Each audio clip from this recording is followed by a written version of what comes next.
All right, team, welcome back to another episode on Live, Perform, Compete. I'm joined here today with Mr. David Shorunke, who's over in Sweden. Dave, welcome.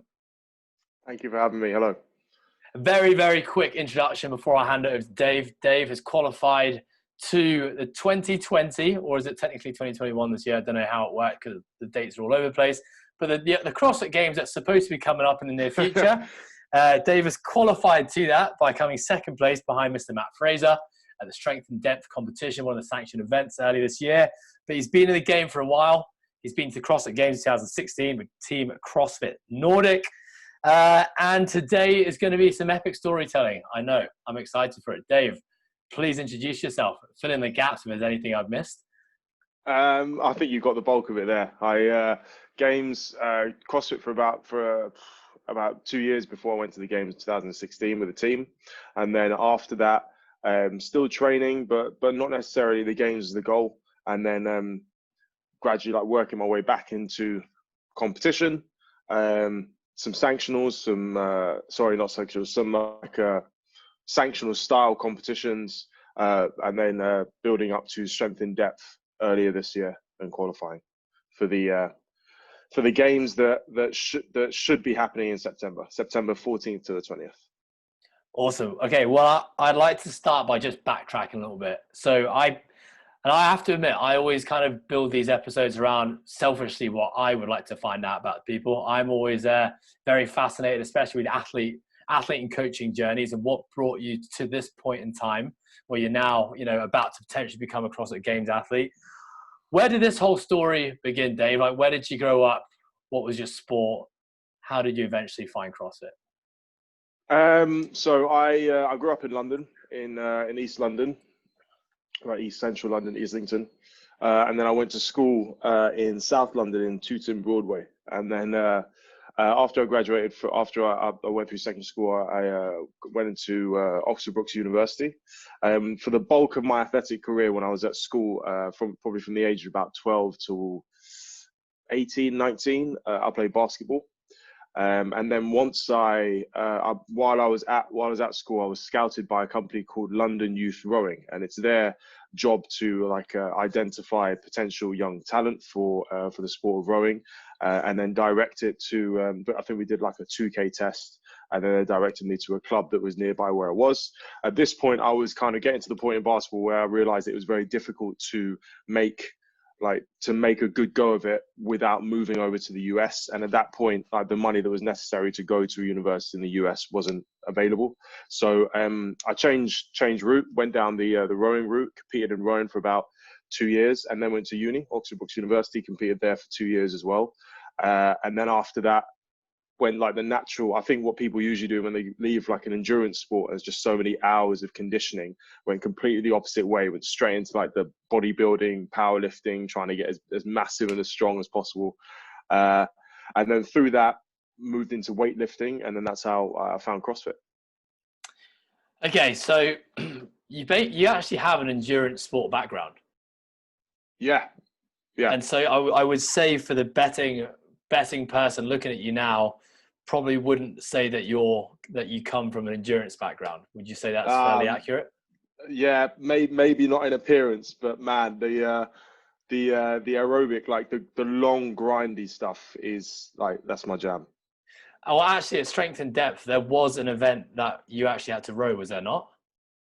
There was. It was a 500-meter row, and but there was so much done for it that they had to change the event, because otherwise, if it was a 500-meter, it's actually sculling. When you've got 2 oars yourself, it's sculling, and when it's 1 oar out to the side, you're matched up in pairs. That's rowing.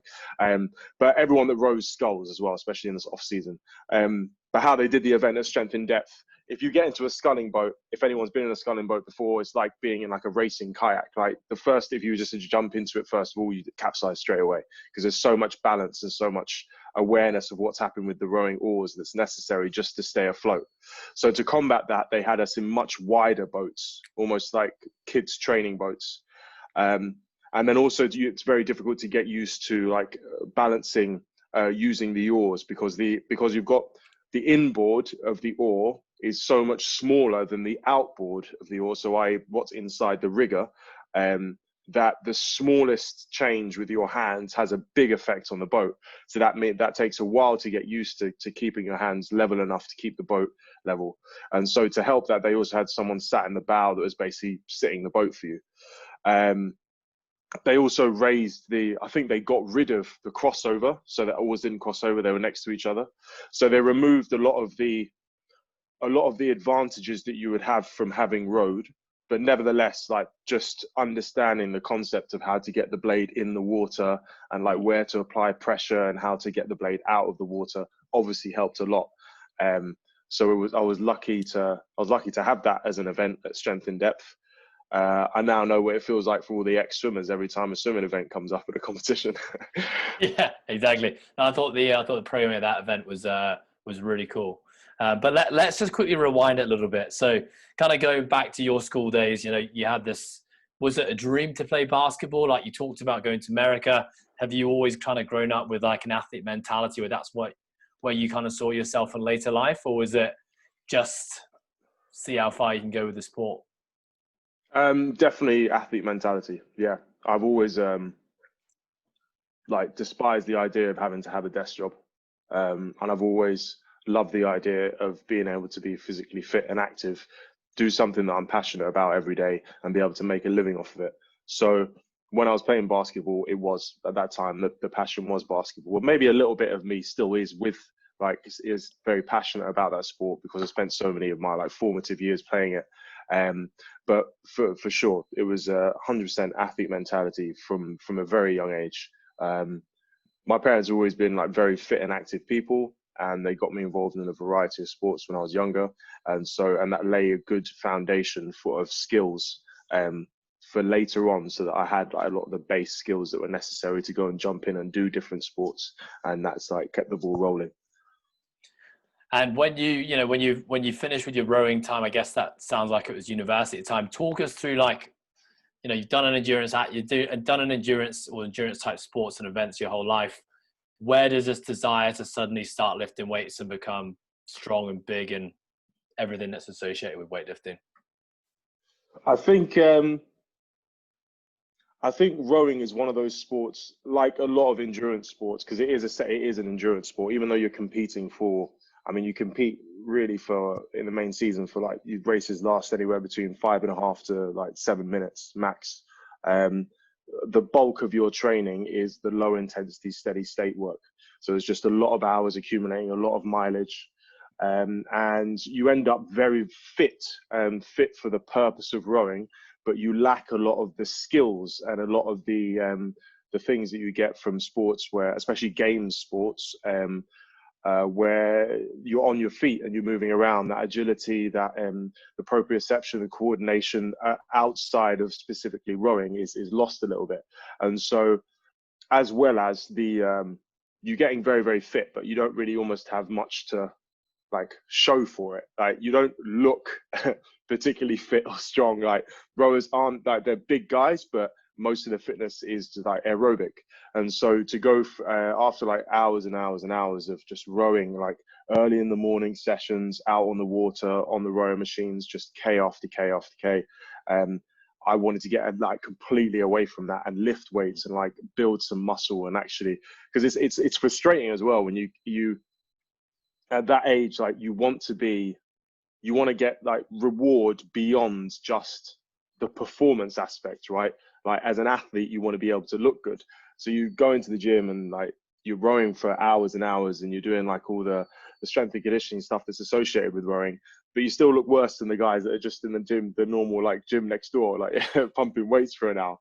And also I'd already experienced I'd already done a lot of the endurance side of things by that point, because again, basketball, lots of running.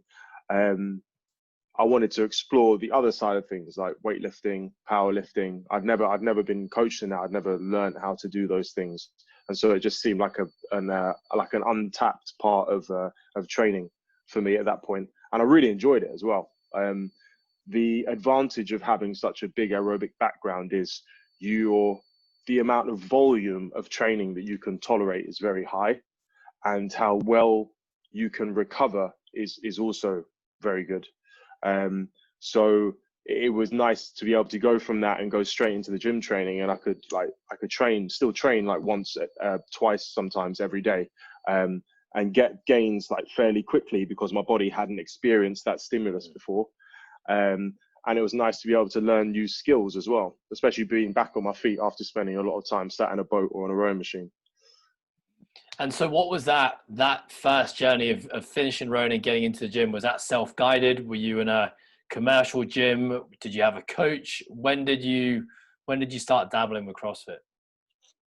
So after I quit, during rowing, I'd had some back injuries, and I was also like the university that I rowed at, Oxford Brookes, is renowned for their rowing squad. They a lot of the athletes that were on our rowing team were on the Olympic GB team, and we like regularly had athletes back and forth between the two camps. So it was a very, very high level, and believe it or not, I'm actually quite short for someone who rows. I'm actually quite a small guy for a rower. So it was always my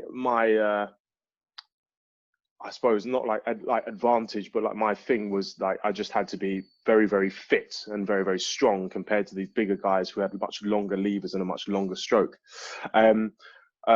So I enjoyed the training. It was challenging, but I ended up developing some back issues near the end, the end of the rowing, and that combined with like the realization that it probably wasn't going to be the sport that I could like excel at, even though I like the mentally the challenge and the grind of training, was what made me move away from it, along with like the temptation of like just lifting weights and doing something that I hadn't done before.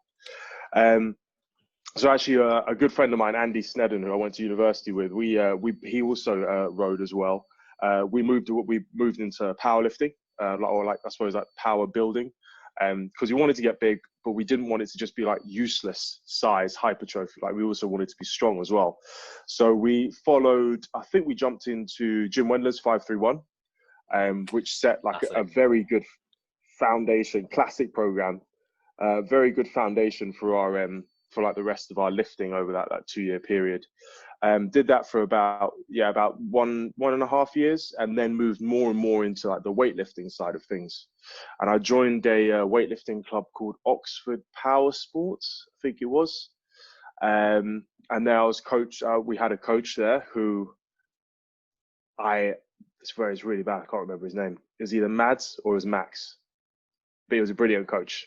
Ex like high level weightlifter in Great Britain, and that's when actually at that weightlifting club, it was one of those weightlifting clubs that they hated CrossFit, like without really even paying attention to what it was that they were doing. They just hated CrossFit. They hated like the kipping pull up nonsense, and like handstand push ups are bad for your neck, and like all their weightlifting technique is shit. And to be fair, it was pretty bad back then as well. But and then I actually ended up like, we had some CrossFitters come into the box, and then I started looking more into, we had some CrossFitters come into the weightlifting gym. I started looking more into CrossFit workouts, like missing that kind of like the breathing and like the like fitness and the intensity aspect of training. Started looking on YouTube. I like the look of that workout. Maybe I'll give that one a go. Pull my friend Andy in.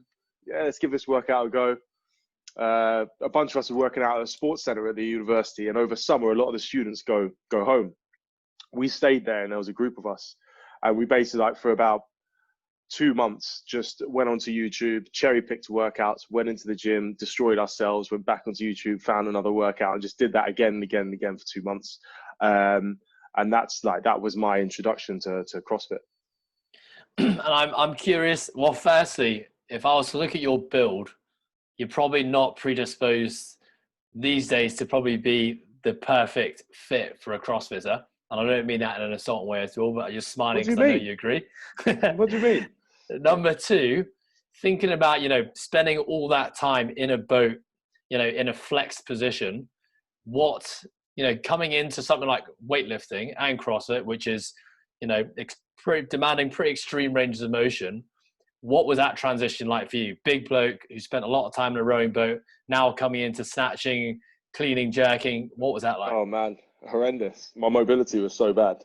Like even after weightlifting, when I relied so much on weightlifting shoes as well, that even after weightlifting, when I went into CrossFit, like people would tell you, I remember Will Kane, for instance, I don't know if you know Will. Yeah. I trained with we both coached and trained together at Cheltenham.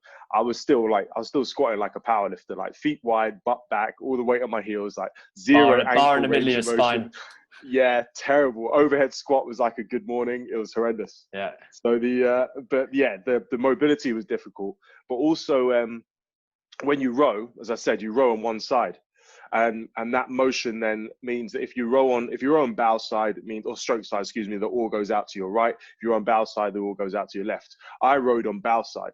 And even though on the off season you do like sculling, so you're in your own boats and it's symmetrical, for majority, of a season, after that, you're in a rowing boat, which means you spend a lot of hours basically rotating out to one side and like slightly leaning to that side as well. So I think that's the main thing that caused most of the issues, or that was the root of most of the issues that I've suffered with from during my CrossFit, like the early parts of my CrossFit career, and still now, because like spending for the better part of 4 years, hours and hours in that position, like one glute fires more than the other. I like naturally lean more to one side than the other. My rotation one way is better than it is on the other. And just like anyone who's done a sport in the past, like you always pick up little niggles and stuff that stay with you. But I think those are the main two things: the mobility and like dealing with the imbalance of on side to side. Okay, so you get into CrossFit now. You're dealing with some mobility restrictions, but you're getting into it. At what point do you decide to pursue this thing? Was it just that? Did you transfer that athlete mentality of being a basketball player and a rower into sport of CrossFit, or was it just purely a method of training? So actually, after I quit rowing and I started to get into the weightlifting and powerlifting thing, it was also when I was nearing the end of my university degree. And I wasn't sure what I wanted to do, but one of the options was to go into the Royal Marines.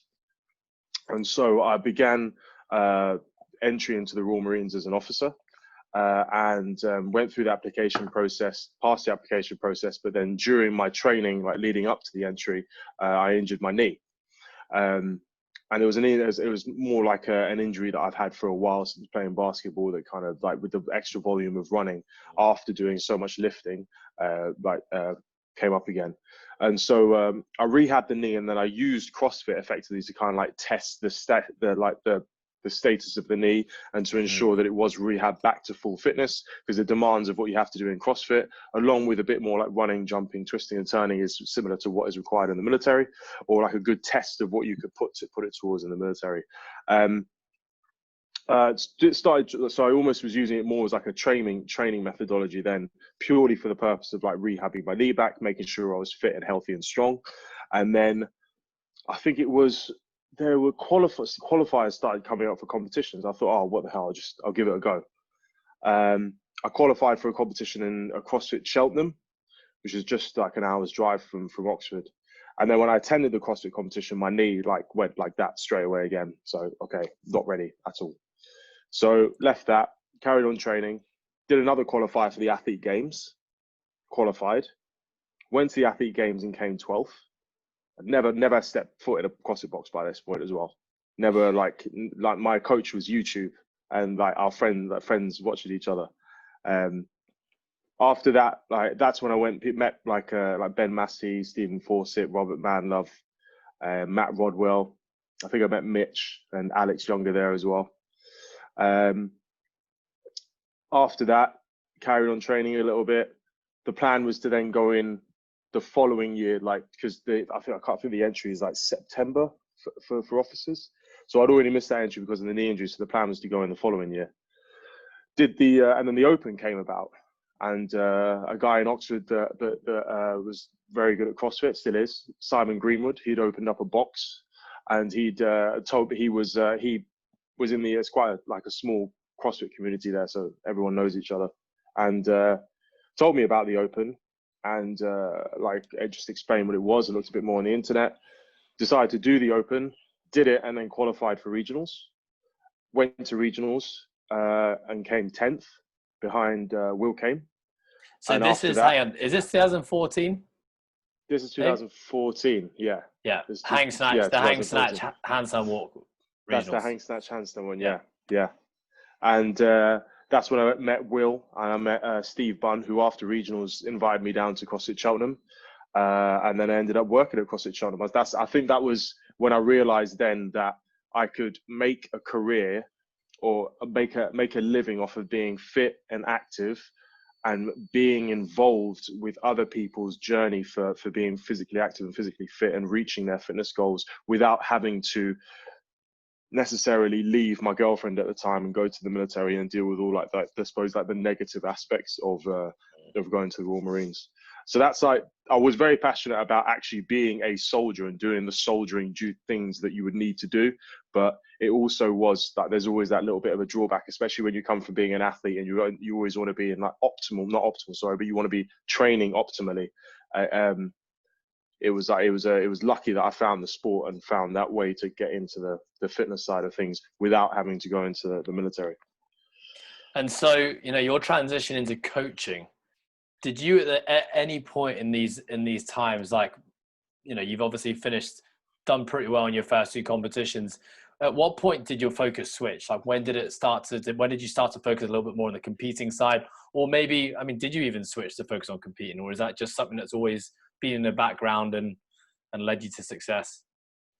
I think for anyone who's done competitive sport when they're young, the competing isn't really something that you almost have control over. It's just there all the time. So like I'm very competitive, and anything that I do, I want to be the best at. But some things obviously more than others. Like, you're not going to be the best at like bowling just because like you're competing with your mates, but you want to be the best there. You want to be able to win. But so when I went into CrossFit, even though it's in the beginning, it's a training methodology, it doesn't take much for it to turn to, okay, let's see how I can like start pushing into this competing wise. I think that probably started after regionals.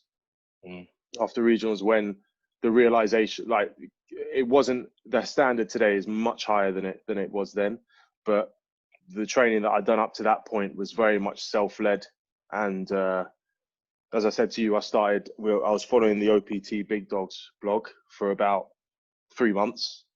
And then I think I switched over onto something like the Outlaw Way. Do you remember that one?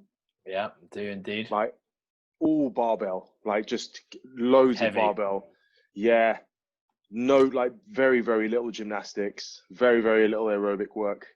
And yeah, and then I followed that for a little bit. So I think after I qualified for regionals, seeing knowing how not like little work, but how I hadn't really optimized my training. I hadn't really looked into trying to train to be the perfect competitor, but still getting that result was when I realized, okay, maybe I can make something of this. Yeah, that's actually funny. I think it's like our last 3 guests we've had in the podcast, we've all got onto the conversation of like what blog we followed at the time. And so I was like the Big Dogs blog because I'd stumbled across James Fitzgerald and I thought he was really smart and I was quite attracted to the way that he was thinking about the sport. I couldn't do the Outlaw Way because I couldn't RX any workouts. It was embarrassing. And so, but every day I would have like 5 tabs open and would be scrolling through, like, basically for me, it was like, well, which workout can I actually do? And it always ended up being the same workout. It'd be basically whatever workout didn't have handstand push-ups in, didn't have a heavy barbell, I'm going to do that workout, which basically meant I do the same workout every day. But what did you do? How did you shop around and decide, all right, Big Dog's where I'm going to start? Why did you switch the Outlaw Way? And I think for people who don't even know what we're talking about, this is basically, there was like every, kind of like CrossFit.com, right? All these websites who were like programmers at the time would put up the workout and they'd always have a comment section. Free. It's free as well. There'd be a comment section where like you'd see all the games athletes posting in their scores, and all you'd want to do was see if you could take down a games athlete. That's all I wanted to do. So you'd obviously cherry pick the shit out of your workouts. But yeah, what was your process like in terms of picking your blog? So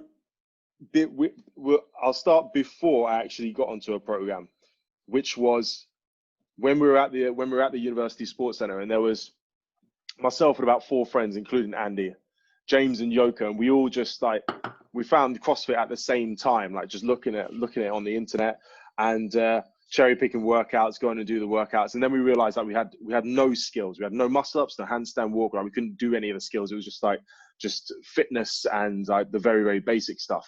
So like, for instance, we wanted to learn how to do handstand walks. And so we ended up spending, like, there was a field outside and there was a studio inside. So we ended up spending about an hour a day cumulatively, probably on our hands, trying to handstand walk. After 2 weeks, like, we could handstand walk, and we could probably handstand walk like a decent, like 5 meters consistently. But we ended up having to like ice our wrists at the end of each day because our wrist was so sore from being upside down all the time. And that's when I realized, okay, I need to have a bit more balance in training so I can know how to like attack different skills throughout a week without overloading one movement too much, and still like generally progressing with everything else that I'm not specifically focusing on. So that's when I found, looking for blogs, that's when I found OPT, the Big Dog blog. And I followed that up till the Athlete Games, or I think the Athlete Games or the Open. And then after the Open was when I switched on to Outlaw Way, and Will was also doing Outlaw Way. And I used to travel back between Oxford and Cheltenham, but because we were both following the same blog, it was nice because we could have a bit of banter, we could have a bit of battling back and forth on workouts. But I remember some like the Outlaw Way, like you look back at some of the training that you did, and you think to yourself like, why the fuck did I spend time doing that? That was just a bad use of time.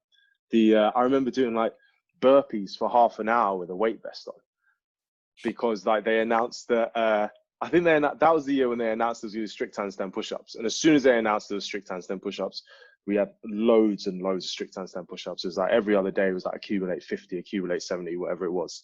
And then I guess they figured all the muscular endurance from all like the upper body pressing would also carry over. So then it would be like 30 minutes of burpees with a weight vest on, keeping your heart rate at this intensity. It's just like, why would we do that? So, I mean, did you come out of that phase of training with like any injuries, any like adrenal fatigue, anything terrible? No worries. If it's gone, you can switch it out. Can you hear me, Dave?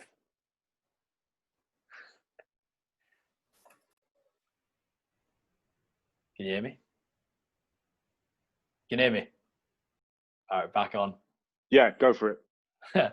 What did you, in those times of like just crazy training, because I know my training was savage as well. Did you come out of that period of time with injuries, any like hormonal dysfunction? Did you run yourself into the ground? Did you like have to spend a large amount of time trying to reel yourself back to being healthy? First of all, I wouldn't even know what hormonal dysfunction. I think the only probably come out. Well, come out of this.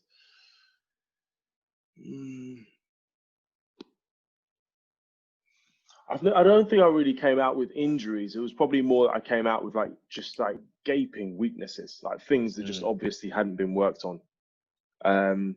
Mostly gymnastics, and then other things like to do with like that ended up with me having like my knee injury that came back from when I was trying to get into the military, and that was probably because of like, again, imbalanced training and just not enough focus on mobility, stability as well. So after 2014 and your first regionals, what happened next? Like where did your training go? Did you hire a coach? After 2014, that was when I think that's when I met Tom McPartlin, and he was running, I think it was high performance programming. He's now changed. I understand that he was working with there were two of them working on the program, and they're separated, and he's moved on to another programming company that he runs himself. But I was working with him for probably the better part of a year and a half, 2 years, and that was my first. Up to this point, I'd never had anyone program for me individually. But I understood the value of that, and understood that like it was necessary to have, if you wanted to get to like that level, it was necessary to have someone like help you target your individual weaknesses, especially if you're not like the average CrossFit athlete, or you're not like generally balanced in all aspects of the sport. And so I stayed with him for about a year and a half, 2 years. And that probably was when that was definitely when I made like a huge amount of progress. Because I was targeting the things that I needed to work on as opposed to the things that I liked to work on, or even the things that, like, not working on the things that I was bad at too much. Because if you haven't got like a huge history of squatting, for instance, your body is not used to that movement pattern. Like, so you're probably not going to have the best mechanics. You're probably not going to be able to like apply the ideal amount of force to different positions in the squat. And you're probably not going to be able to recover from that as well as someone else who's been doing that movement for a lot of years. They've got the mechanics, they know how to move. And so there's not as much stress on like the joints and other structures apart from the muscles, so they can recover from it. And so I think coming from that background and not having done a lot of squatting, not having done a lot of like the squatting pattern, I tried to attack those movements too much when I was by myself, and then that ended up leading to injuries. Whereas with Tom, it was a lot more balanced training. And so I worked with him up till pretty much the point when I left for Sweden. And that's when I changed over to OPEX because the team was following, or the OPEX was coaching the team. So that's 2016. Was that the first year of super teams? No, that wasn't that year, was it?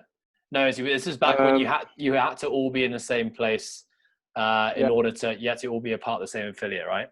Yeah, I mean, it almost was. I think that almost was the beginning of some super teams because they were people were just moving. They were moving to the gym where they were going to compete from, and that's what I did, and that's what a couple other athletes on our team did as well. And so, what was the reason for you making that decision? I think in 2013, I competed on a team with Will and Björk Odensdottir and Carmen Bosmans. Solid Super team Cup. It was a fun team as well. And then, and then after that, I think late 2014, no, sorry, I lied. That wasn't 2015. And then late 2015, Björk messaged me and said that she's putting a team together. And if I'd be interested in competing on the team, and if so, that I'd need to move out to Sweden to compete on that team so that we'd all be training at the same box. And so, you've gone from basically playing, team sports your whole life, then you get into an individual sport of CrossFit, do a few comps. Why move back into teams? I don't think it was so much the team itself that drew me, that was the reason why I moved to Sweden for the team. It was more like the whole experience. Like I hated traveling.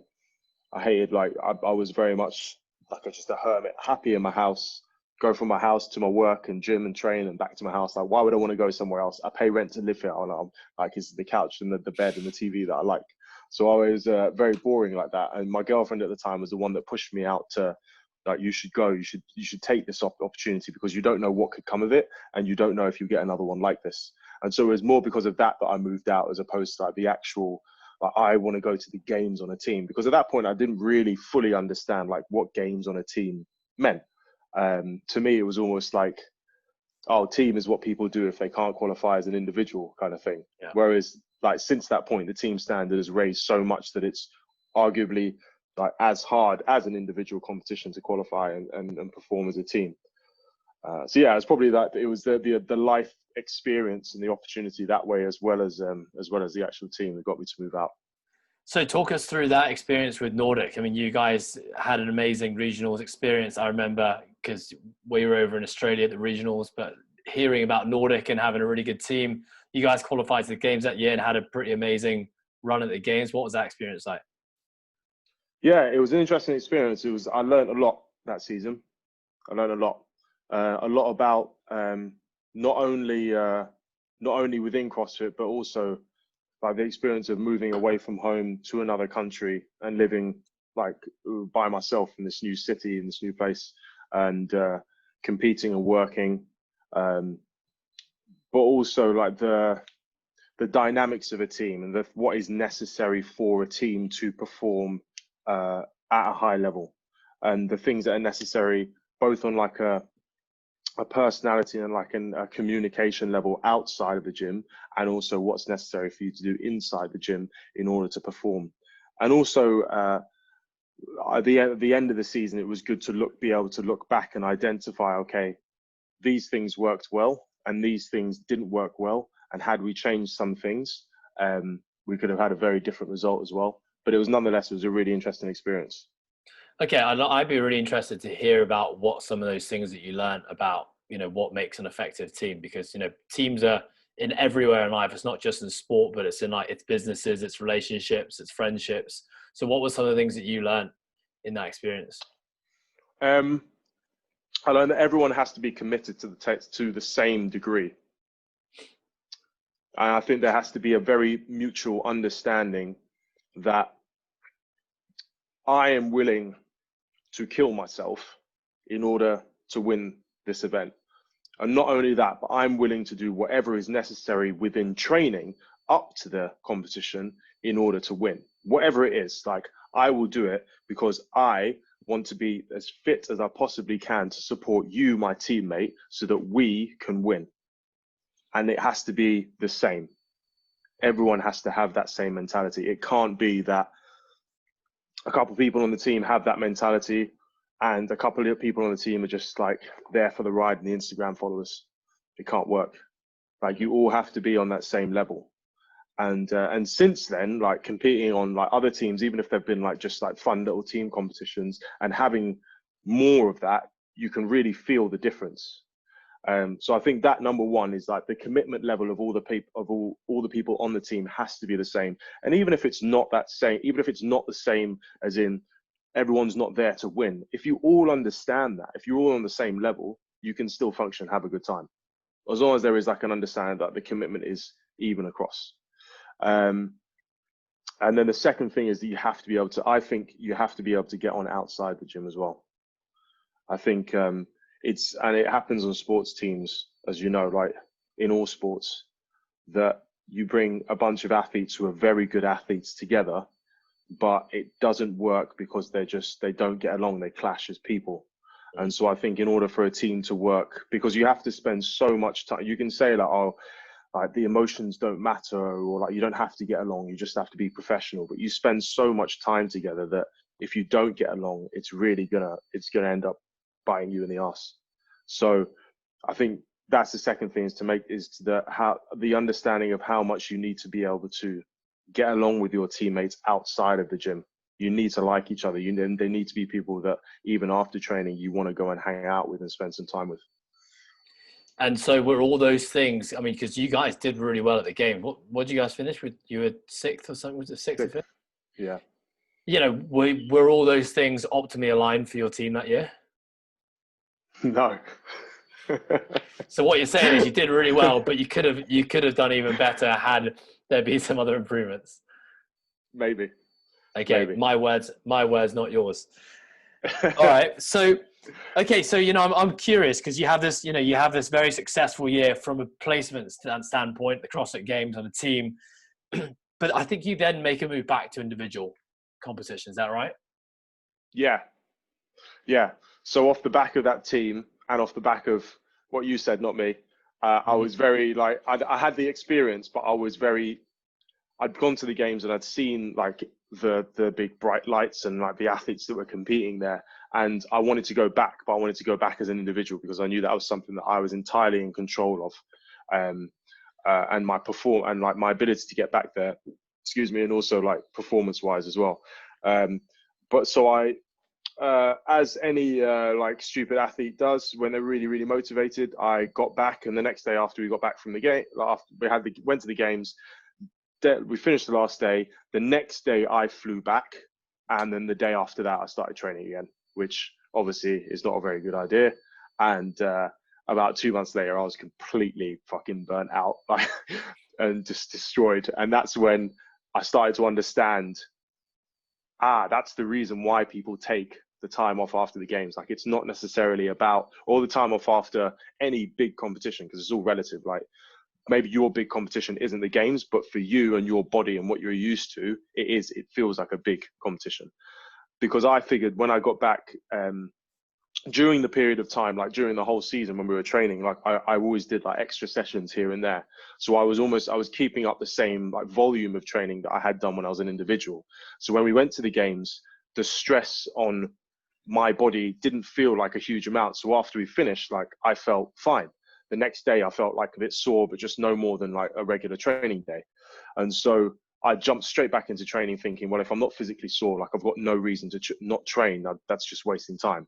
But obviously like the stress, the cumulative stress of the season and the toll that had taken on me mentally, and I suppose like not necessarily structurally, but other parts of my body didn't really understand. And so I jumped straight back into training. And about 2 months later, I was like completely burnt out, like low energy levels, zero motivation to train whatsoever. And that's when I think it may have been, I carried on like plowing through and trying to carry on training, thinking like this is a necessary sacrifice. This is how everyone feels going through the season. Like everyone has zero motivation to go to the gym, and every session's a battle just to get through. And I got to the Open, or just before the Open, and decided like I'm not competing. I'm not doing the Open.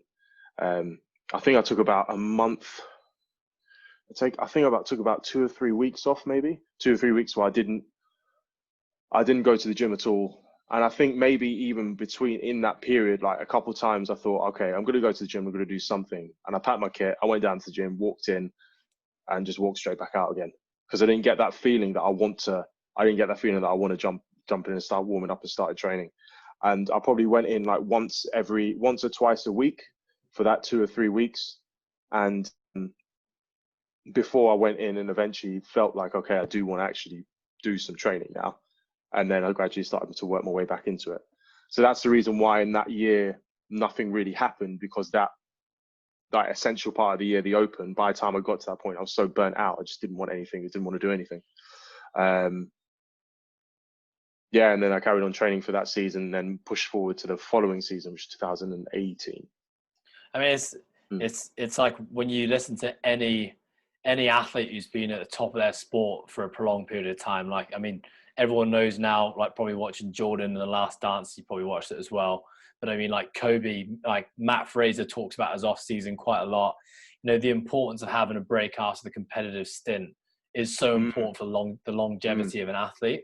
But I think, you know, you said it yourself as well. You know, when you're a talented athlete, sometimes you can't feel the physical toll of exertion and training, but it's like the mental sympathetic stress of just like being in a competition, trying to fight for your life in every single event, you know, being in a team and not letting your teammates down. You know, you can't even account for that kind of stuff. There's no way for us to really measure it and know, all right, I need to take a break and I need to deload. So what have you taken out of that you've, you know, you said it was a big learning curve for you. Like, how much of those lessons do you now carry into training and competition now? I think the not being professional in that instance and being able to step back and think, it doesn't matter how physically good I feel, I need to take time off now because things have happened like mentally that I may not even be aware of, and it is going to end up biting me in the arse later on. So I need to take time off. I think not doing that has then helped me do that more now. And also like getting more and more involved in the coaching side of things and the programming side of things, and being able to, like, as a coach and a programmer, you do have to be very objective when you look at at times very objective, looking at other people's situations and training, and just, okay, see that they've had a competition, they need to have this period of time off, and dealing with them, like coming to me and saying, I feel really good, I want to train. And you have to say, like, you explain to them the same way that you then need to explain to yourself that you feel good and that's great, but you need to keep feeling good. And if we jump straight back into training now, you're going to feel good for a couple of weeks, and then this is going to catch up with you. So not being professional then has helped me be more professional now and be able to step out of it and ignore how, in a way, ignore how I feel if I feel good, and know that after a big competition, I need to take a week off, or I need to take a period of time off. Like even after Strength in Depth, like I was very ill actually the final night of Strength in Depth, and so I ended up, I had to take like 3 or 4 days off, but nevertheless I would have taken at least a week off after that, because it's too easy to, and there probably are tests that you can do, like, I mean, to check your hormonal, different levels of different hormones, there'll probably be an indicator in there that will show like the accumulative stress and the residual strain that you've had on your system for this period of training that needs to be recovered from, that you can't feel. but the safe bet is just have the time off. Because also you need to, at some point during the season, you need to have some period of time off, because you both to step away mentally, but also physically, and all those like little niggles for you to be able to get rid of them. Let the body completely heal. Let the body get away from being used to being a constant state of stress, which you are in when you're training every day, and just get back down to a baseline. You need to have that at some point. You don't want to have that close to a competition, and the closer you get to a competition, the more of a detriment that time off is going to be, and the less of a benefit. So if you're not going to have it in the run up, then the best time to have it is directly after the competition. So that's now like what I do, especially after that experience, but also working with Steve and JST Compete. Like we know, okay, after this big competition, you are going to have that period of time off. Right? We usually we don't speak to each other for that week, or I don't look at my training program. He doesn't program anything for me, or just do what I feel like. And then a week after, it's like, okay, right, back to business. Yeah, and it's a hard thing to do as an athlete and as someone who loves to train, to force yourself, especially when you actually feel good, to actually take time off and do nothing or very little, or stimulative versus adaptative training is actually a really hard thing to do. Yeah, it is. And but I have found it's become easier as the years have gone on. I don't know if it's more of like a work training life balance, but as time has gone on, I think for anyone, like as time goes on, you find other things that you're passionate about, other ways you enjoy spending your time. So whereas before it was like, I've got a week off, I'm just going to sit in the house and twiddle my thumbs and dream about training.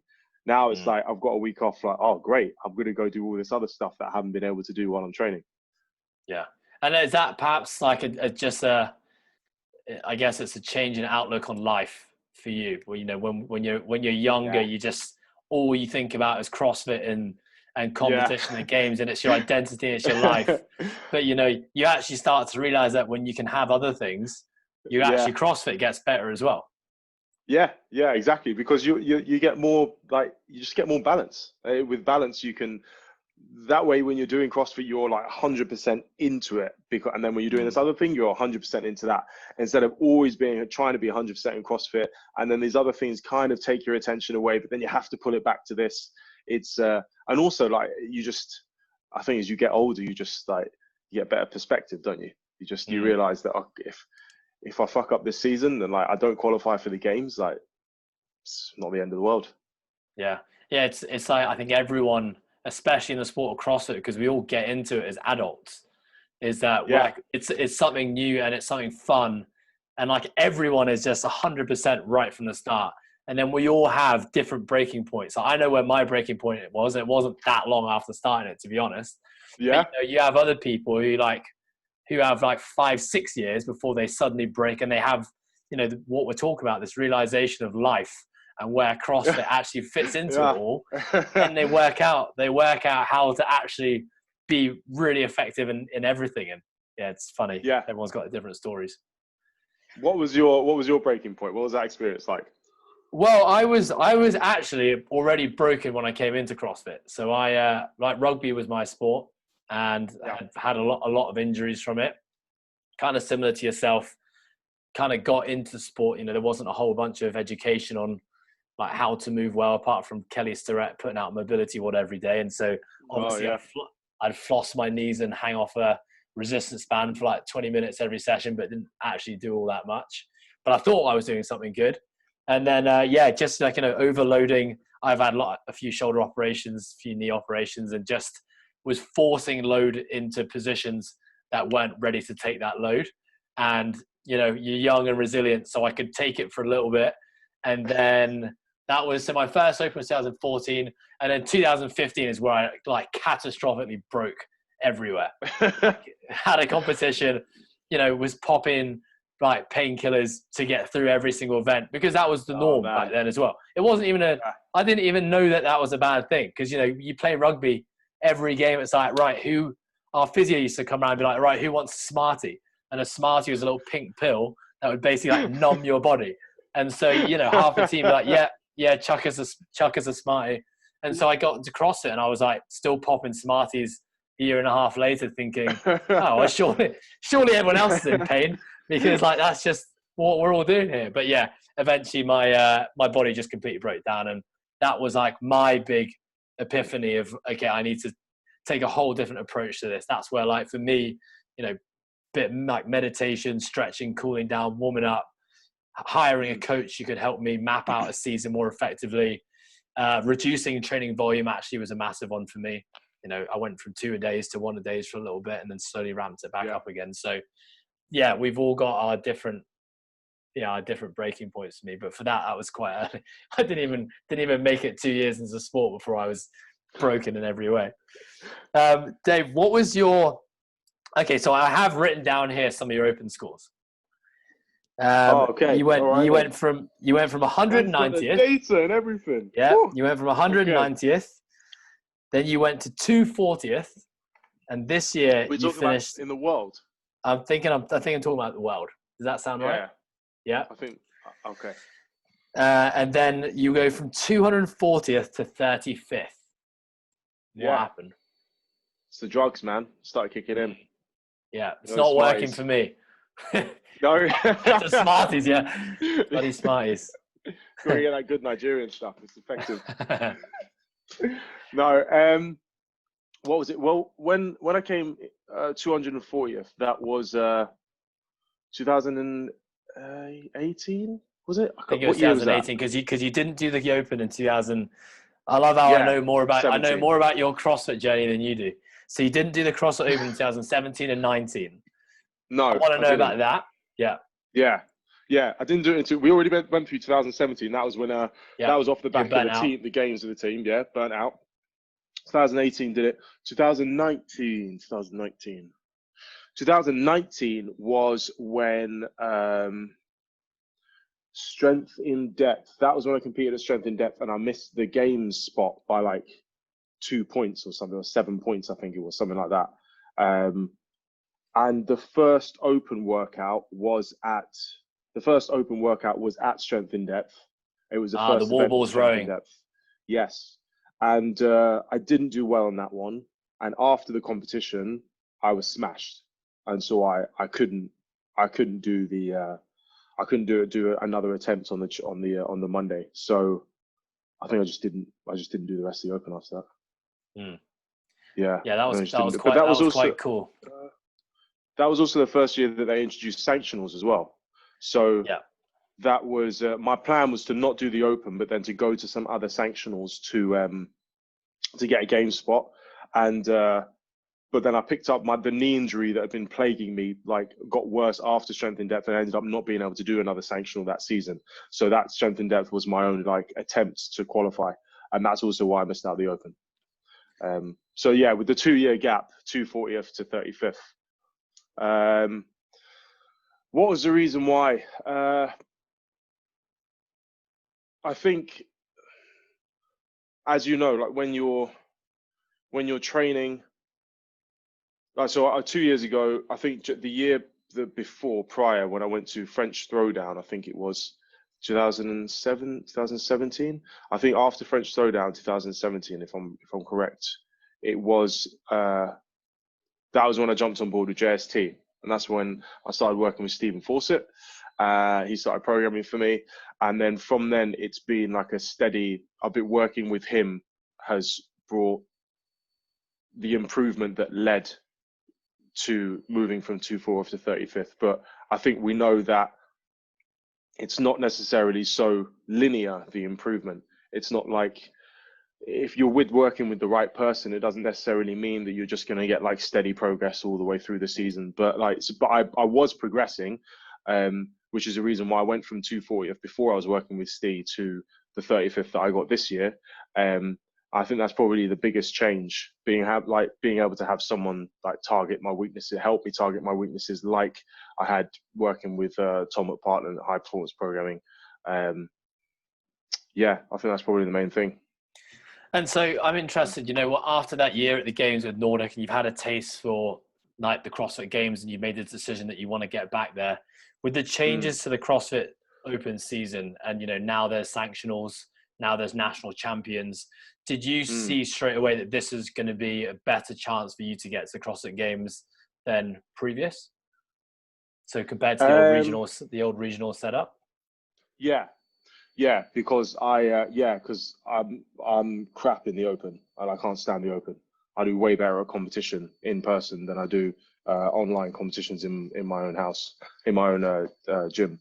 And so, and also like I think the nature of the movements in the open and the workouts is better suited to it's not well suited to an athlete like myself. And whereas like the event style competitions, like bigger, more complex movements, heavier loads, and also dealing with like the mental side of actually competing and being on the competition floor and dealing with like a bit like placing yourself between your opponents, works a lot to my favor as well. So I really, when they made the changes for the sanctional, that was, definitely good for me because it gave me more opportunities to qualify throughout the year in a way that I know I'm better and more likely to qualify than through the open. Because you see those athletes that like they do really, really well in the open, they do really well in the online competitions, do really well in the qualifiers, and then they show up to the competition, do nothing. I mean, for some reason, Alex Younger's name was just popping in my head there when you're talking about that last example. I didn't want to drop his name in this episode, but I've done it now. Sorry, Al. Whoops.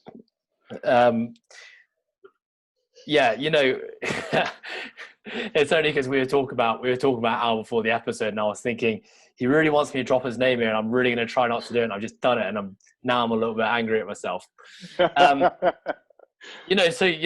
when the new changes happen to season, and you've seen it, this is your chance to now potentially make it to the CrossFit Games. What changed that season? Like, how did your training change? Was it more of like a plant as many seeds as possible and hoping that hopefully a flower will grow and I'll eventually qualify to an event? Or had you targeted strength and depth as your chance to potentially get there? Because I'm also going to say, like, Dave, you're 30 years old and like making it to the games for the very first time as a 30-year-old if you were to average that out to probably most other people who qualify to the games for the first time, is actually probably a little bit older. Yeah, for sure. I think I've just been a bit unlucky.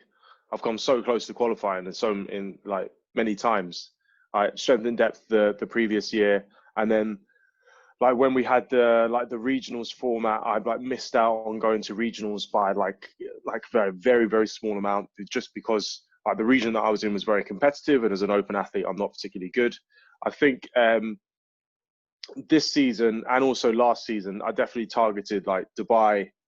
Not Dubai last season, was it? No. I think there were specific ones last season that we targeted, but strength and depth was like the one that I wanted to try and qualify from. This one was Dubai, strength and depth, and then if strength and depth didn't work out, looking at another sanctional later on, which thankfully we didn't have to because there weren't many after strength and depth this year. But no, I don't think it's been a case so much of like I'm just gonna try and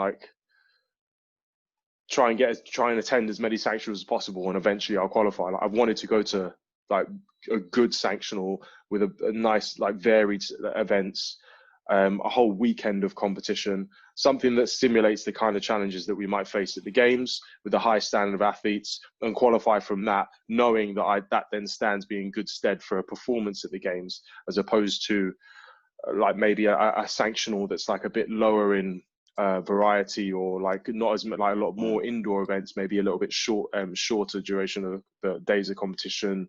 So yeah, Dubai and strength and depth are the ones this year that were like specifically, okay, we're going to try and qualify from them.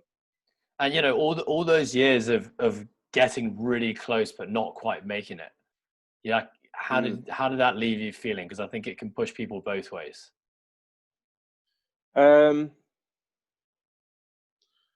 I always knew that I could qualify for the games. It was just a matter of time. It was just a matter of, I don't want to say like not, it was just a matter of, like, I knew the work that I was putting in was what the work I was putting in, was what I was supposed to be doing. and I was regularly beating athletes at different competitions that were games athletes or athletes that then went on to qualify for the games. So I knew I was at the standard to go to the CrossFit Games. It was just a matter of time before I was going to qualify. But I also think it was a little bit of like, mentally, it's like, I don't know if you ever trained with anyone that always beats you in workouts. Eventually you end up like expecting them to beat you before you've even done the workout, without even considering how good this workout could be for you. You almost get into that mindset that like, oh, that they are going to win. And I think I got a little bit into that. I think I got into a little bit into that mindset of like, oh, I'm not a games athlete. Like, I'm even at the same time, I'm thinking like, I'm training like one.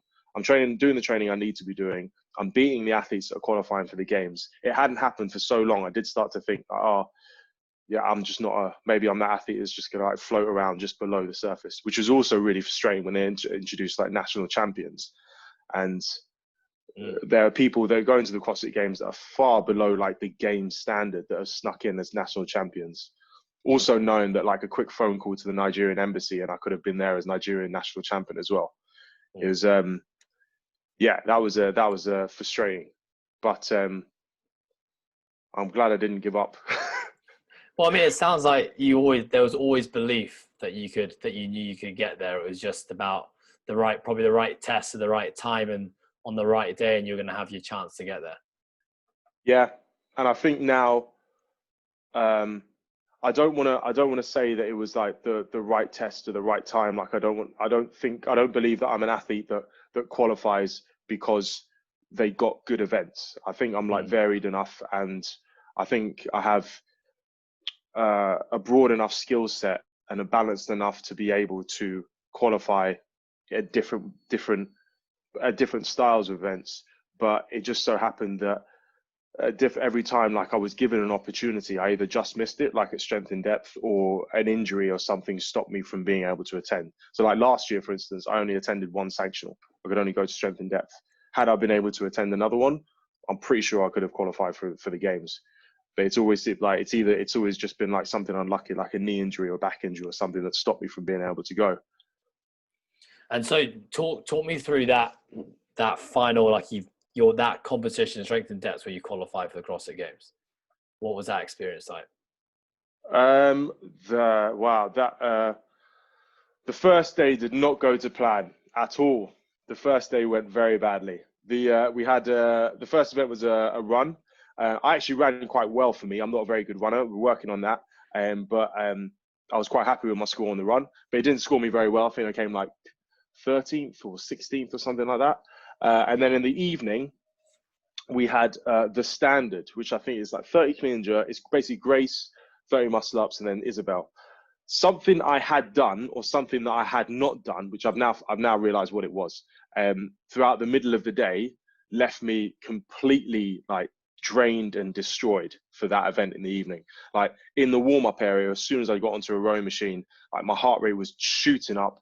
I felt like I just finished an event as opposed to like warming up for the next event. So going into that event, I felt terrible. After coming off of Grace, like the first set of muscle ups, my triceps were cramping and I was like, my grip was burning. I now realized that the issue was more to do with dehydration and not recovering from a nutritional and also from a hydration standpoint from the first event. And that's the reason why I underperformed so much on the Friday evening. So on the Saturday morning, I can't remember what place I was in, but I wasn't even in the top heat. And at that point, I thought that I wasn't going to, I thought that I'd missed my chance to qualify. But at the same time, it was almost like, it took a bit of the thinking out of it because it became very clear, okay, I basically just need to try and win every single event now. Like there's no gaming it. There's no like saving a little bit for this next event or thinking like I won't go too hard now because I need to perform later on or something. It was every single event I have to try and win, and then we'll deal with the next event when we get to the next event.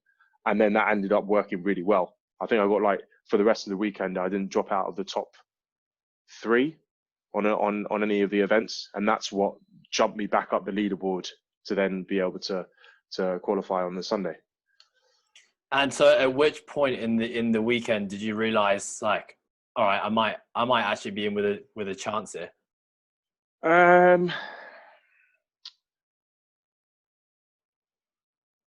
I think it was. I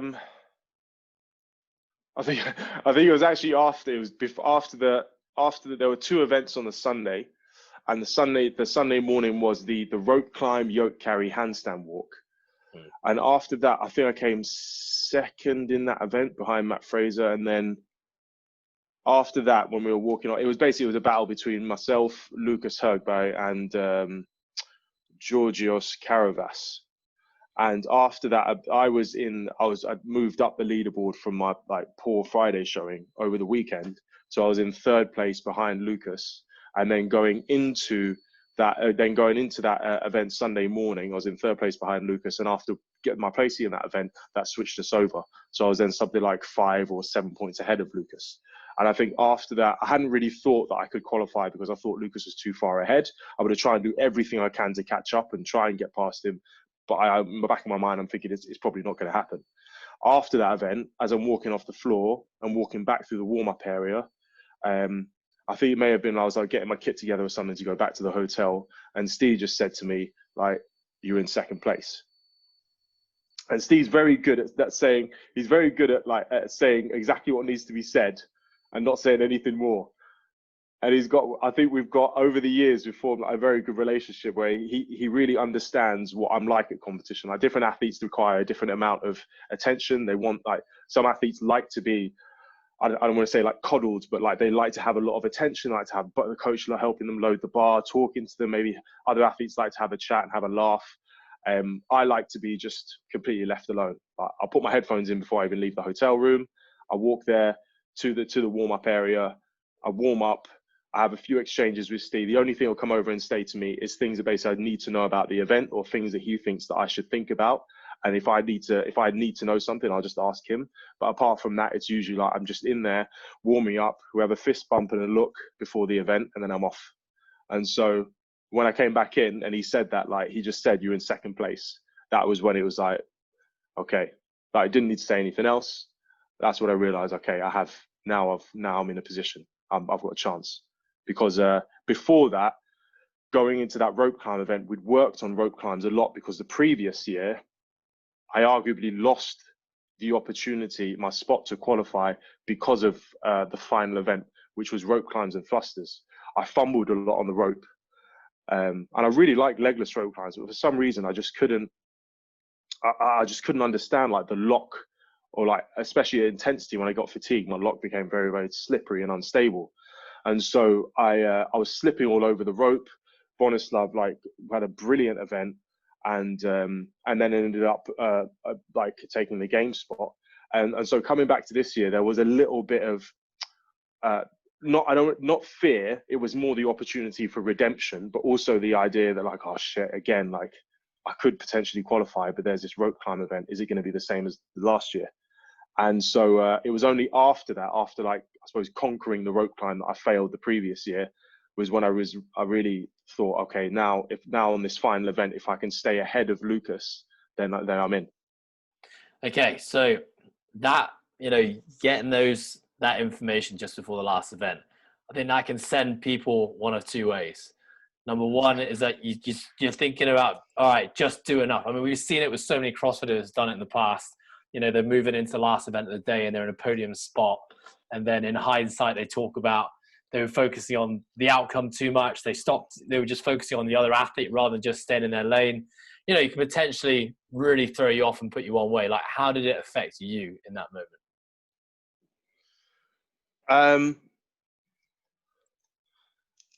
It was very, very motivating. Very motivating.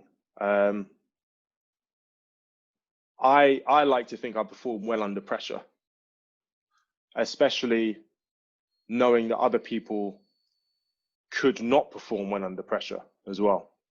And so knowing that I was in second place, and knowing therefore that like I'm well, like I have the spot, I have to just not, it wasn't even like, oh, don't fuck up and you'll qualify. It was like, okay, now is your last opportunity to completely go like 100% in and earn truly earn your game spot.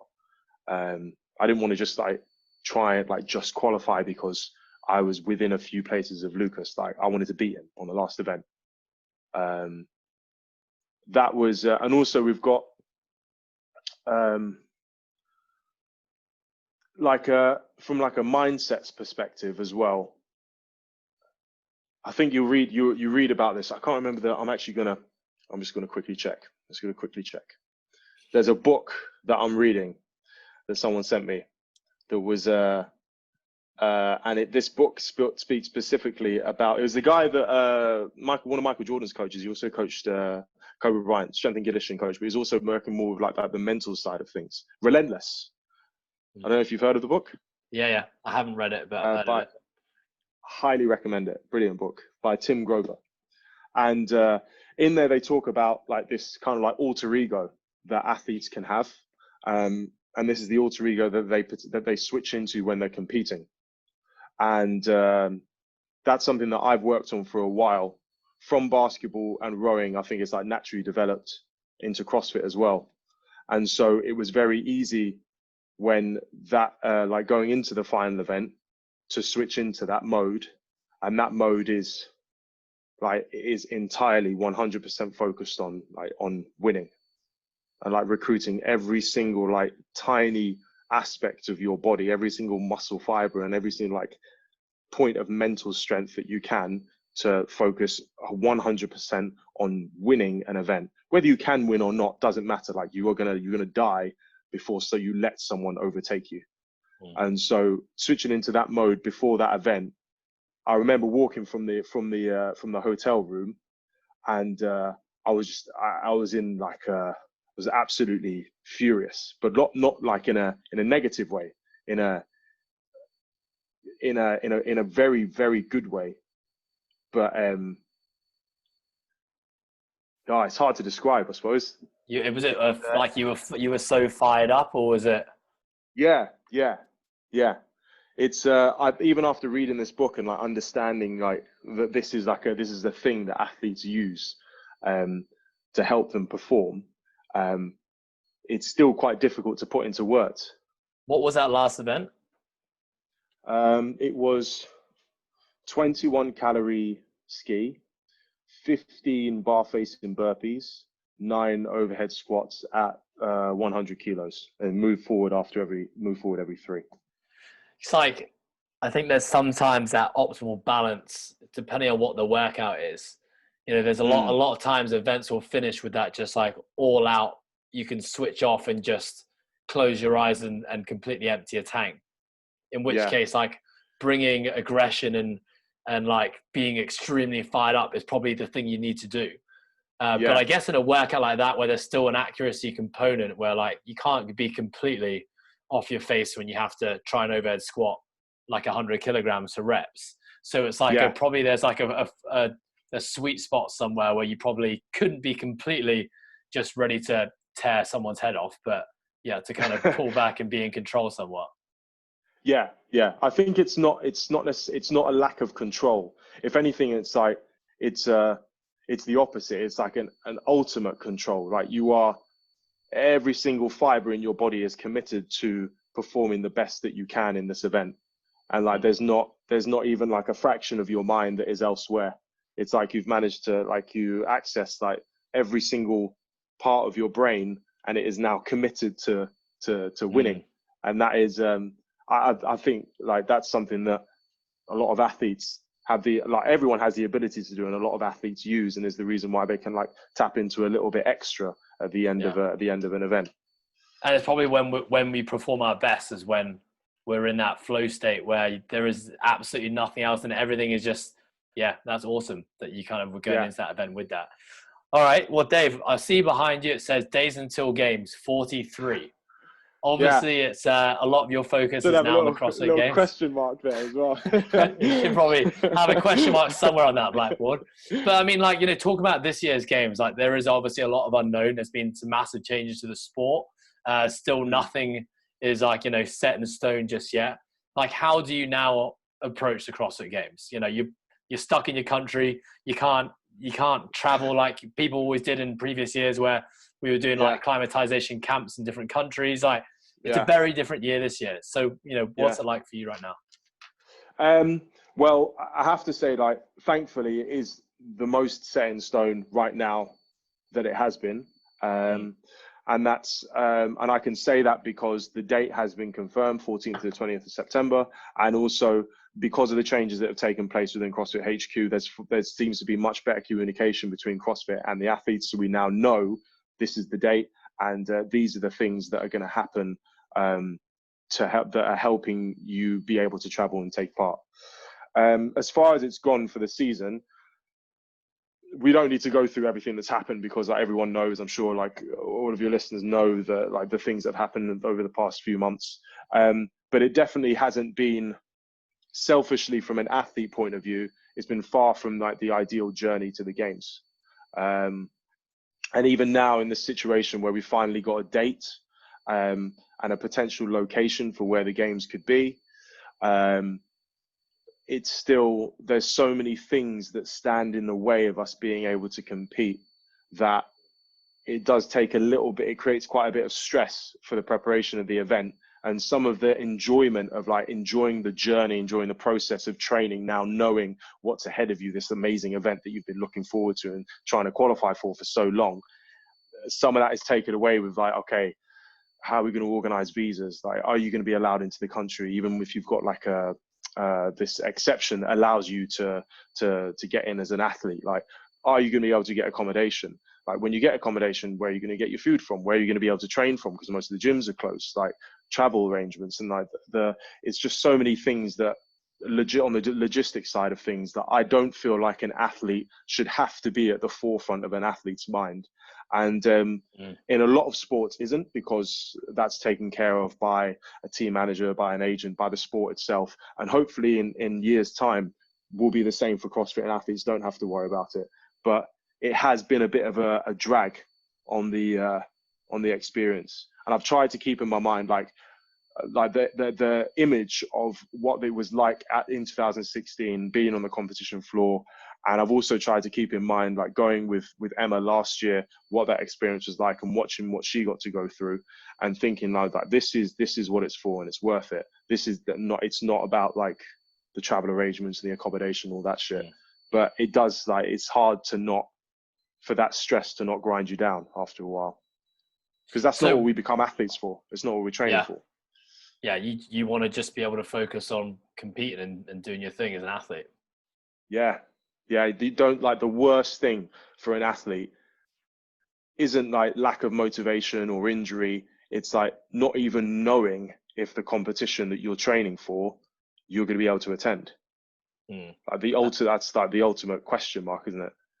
Well, and with regard to the information that's now being released from HQ to yourselves as athletes, what is the games looking like at the moment? What do we know? It's looking like it's going to be an event within 14th to the 20th. So I think it's like 16th to the 20th is the actual days of the competition. There's not going to be any spectators. The venue is, we actually had a call with all of the athletes the other night, and they went through all of the measures that they're taking to ensure that everyone is staying, is that they are minimizing any risk of anyone getting or transferring COVID-19. So there's lots of health measures that are in place to stop that. So like they seem to have a good grasp on like the health side of things. But for an athlete, we're likely to going to be staying in a hotel that is effectively like, and we're going to be like effectively quarantined for the duration of the competition. We live in the hotel, we go to the event, we compete, and then we come straight back to the hotel, and we're driven back and forth. So it's not going to be, I don't know what it's going to feel like, but it's definitely going to be very different to previous games, especially without any spectators there as well. It takes a lot of the atmosphere away. I mean, it's going to be one for the history books, though. Like, it's going to be probably quite cool to say that you're a part of this, like, this mental year of sport, and you got to compete and like at the highest level. Yeah, it is going to be very different. I'm interested to see how it's going to feel, what it's going to turn out like. All right. Well, I have to ask you now, Dave, as we're coming towards the end of it, you know, like, we're looking forward into the future now. Obviously, CrossFit has some big changes to the organization. We're about to see how the CrossFit Games goes down in 43 days. Still very, very exciting. Still pretty stoked that it's going to go ahead as a spectator. Like, what do you now see for the sport of CrossFit? And perhaps you can attack this in two ways, because one, you're a coach. You're a coach who's, working with people in an affiliate and people who are training in the sport, but also as an athlete. What do you think the future holds? Or maybe if you don't know what the future holds, like, what do you want to see in the future? What would I like to see the future hold? I think first of all, I think that what's happened this season is good, because what has been happening within CrossFit HQ with Greg Glassman and those people who have supported him or have condoned his behavior, it has been happening. And so to just it's good that this has now come out, because we've been able to deal with it. And the reason why there has been change, and the reason why there has been progress, is because people voted with their feet. That change didn't come about despite people moving away from the sport and voicing that they don't condone this behavior and they don't want to be part of this, they don't want to be behind this. It came around because of that. And so it's good that this happened, because it's now moved us it's moved us forward, it's moved us away from that. And I actually force the people that are leading the sport to ask, how can we do better and what do we now need to change? And so I hope that continues, and we now see the sport move more, become more professional and become more well-established sports, in the sense that the athletes can focus more on training and competing, and not so much on the logistical side of things, but also that the sport is able to demonstrate the same level of inclusion and equality that the community does, but also that other sports do as well. So what do you think has to happen as a sport for it to now be taken more seriously, more professionally, and for athletes to be able to thrive as professionals? Does this CrossFit Open and sanctional event in the CrossFit Games format, is that the best way to do it? Can you see other ways in which it can be done better? I do think that the sanctional format is good, because it stops. Previously, when it was just the open format, if you just happen to be unlucky enough to be ill or injured during that period of time, that was your opportunity to qualify, the game's gone. So I do think the sanctional format is good, because it gives athletes more opportunities to qualify throughout the year. I wouldn't say that's necessarily something that needs to change in order for the sport to progress. And this is just my opinion, but I think that in order for the sport to progress, there needs to be a governing body in place that collectively makes decisions based on what's best for the sport and for the members of the sport and for the community and for the athletes, as opposed to the power just belonging to one man, whoever that man is.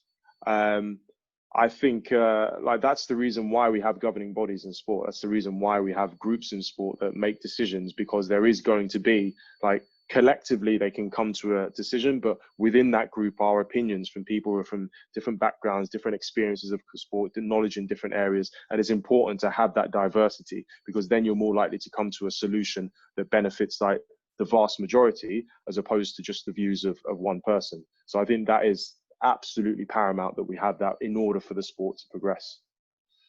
Yeah, awesome. I agree with all that. I think the sanction changes have been a really nice addition to the sport, and then kind of empowering individuals and organizations to kind of put their take on it. But I think it would still be very interesting to see how the sport grows. I think that I still feel that there's going to be, in the next 2, 5, 10 years, some massive changes to it, whether it's at a grassroots level, whether it's governing bodies, a governing body, or individual governing bodies. Yeah, I think there's, I don't really have any great suggestions for it, but it'd be certainly interesting to see how it all unfolds. Yeah. In any case, I think what's happened is good. There's already been good change. As the athletes, we've already experienced more communication in the last month, or in the last couple months, than I understand that athletes have had between CrossFit HQ in previous years. A huge difference. And that's really nice, because there was a point where we would almost find out about what's going on with the CrossFit Games when we log onto Instagram and see the Instagram posts from CrossFit Games, which just, it's not right. That athletes they should be the priority when you're making these announcements. So it's good that these changes have happened, because we can already see the effects. Yeah. Can you imagine being in the England Football World Cup team and having to log on to Instagram to find out who's in your group and what time your first match is? Can you imagine? Awesome. All right, Dave. Well, mate, I just want to say it's been epic talking to you, and thank you for sharing your journey. I'm really looking forward to watching you in hopefully 43 days. Obviously not live, but on some form of stream. Dave, where can listeners find out more about you? If you have enjoyed my boring drawl, then you can find more about me at Shorunke, which is on Instagram. I think that's it. That's where all of my that's where I put all my stuff. Awesome. Yeah, still coaching at Beach Athletics. So if you are in Stockholm, in Sweden, or you're dropping by, you're visiting, feel free to come down. Thank you for having me. It's been nice talking to you, Ed. Absolutely, Dave. It's been an absolute pleasure, and we will all see you on the big screen. Thanks, man. Cheers, buddy.